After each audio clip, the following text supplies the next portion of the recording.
Uchinchi shaxsga nisbatan savol berishiga qaraymiz. What's his job? What's her job? Mana shunga e'tibor bering. Uni kasbi nima deb savol berilyapti-da. Javobiga e'tibor bersangiz, he is, she is bo'lyapti. Ya'ni what's his job? His job is a businessman. What's her job? Her job is an architect bo'layotgani-yu. Nima hisobiga unaqa bo'lmayapti?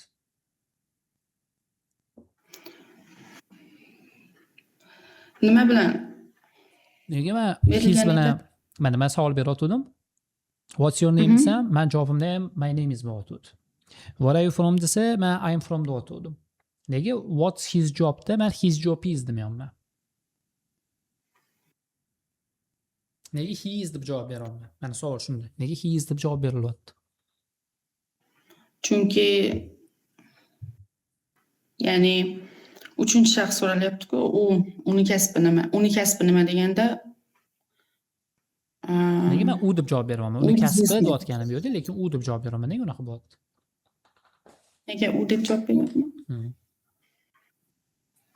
Chunki uning ma'no jihatdan to'g'ri kelmaydi, uning biznesmen bo'lib qoladi-ku.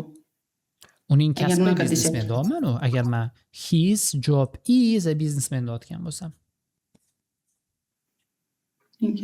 Uni kasbi deyotgan bo'laman. His job is. Agar javob berganda uning biznesmen bo'lib qoladi-ku, agar voy.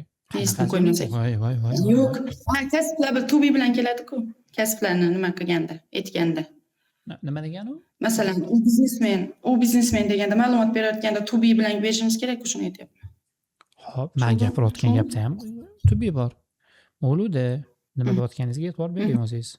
Men sizga savol beraman. Nega meni javobimda his job is to be sini ham qo'yaman. Businessman bo'lmayapti. Nega men mana shu javobni bermayapman? Mendan mana savolda his so'ralyapti. Mana ham ya'ni his job so'ralyapti. Unaqa kelmaydi ingliz tilida shu. His job. Mana his job deyapman. Nima kelmaydi? Nima kelmaydi? Bilmayman, ko'rmaganman bunaqa kelganini. Yo'q endi. Siz ko'rmaganligingiz uchun unaqa kelmaydi emas. Sabab bilan keltirish kerak. His job is a businessman deb agar gap tarjima qiladigan bo'lsak yoki her job is an architect deb tarjima qiladigan bo'lsak, uni kasbi businessman, uni kasbi arxitektor bo'lib qoladi. Biz o'zbek tilida gapirayotganimizda ham biz uni kasbi businessman deymiz yoki uni kasbi arxitektor deymizmi yoki uni kasbi businessmanli, uni kasbi arxitektorli deymizmi? Uni kasbi.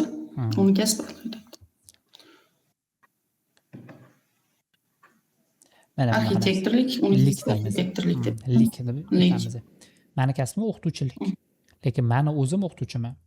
Agar bizning javobimiz his job is a businessman bo'ladigan bo'lsa, ya'ni he qolib ketadi bizda, u qolib ketadi-da, uni kasbi alohida businessman bo'ladi.